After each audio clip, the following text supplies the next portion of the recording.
Méditation du 4 février. Qui d'autre peut te sauver? Jésus dit donc aux 12, « Et vous, voulez-vous aussi vous en aller ?» Simon-Pierre lui répondit, « Seigneur, à qui irions-nous? Tu as des paroles de vie éternelle. » Jean 6, versets 67 et 68.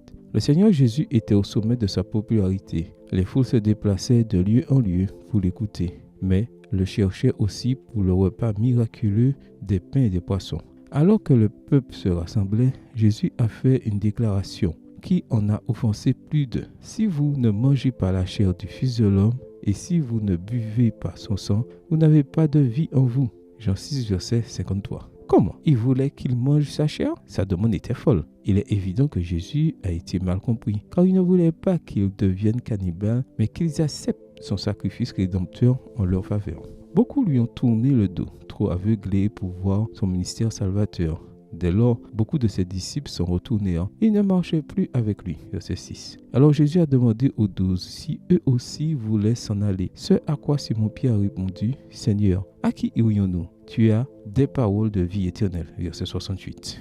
Il est possible que Pierre même n'ait pas compris à ce moment-là la profondeur de sa propre déclaration. Mais il parlait d'une manière divinement inspirée. Qui d'autre peut sauver? Qui d'autre est qualifié pour être reçu un sacrifice parfait pour la rédemption de l'homme? Qui d'autre peut payer la dette de l'homme pour le péché? Qui? Même les anges sont indignes de cette grande exigence. Personne sur terre ou au ciel ne le peut. Si Jésus ne sauve pas, tout sera perdu à jamais. Tu as des paroles de vie éternelle et la déclaration universelle de celui qui s'appellerait Jésus et qui sauverait son peuple de ses péchés. Tu peux faire comme les adeptes de ce siècle et tourner le dos à Jésus. Mais où iras-tu? Qui sera ton sauveur? Certaines religions cherchent un autre sauveur comme par exemple Bouddha ou Allah, ou des intercesseurs comme Saint Pierre, la Vierge Marie ou un autre saint.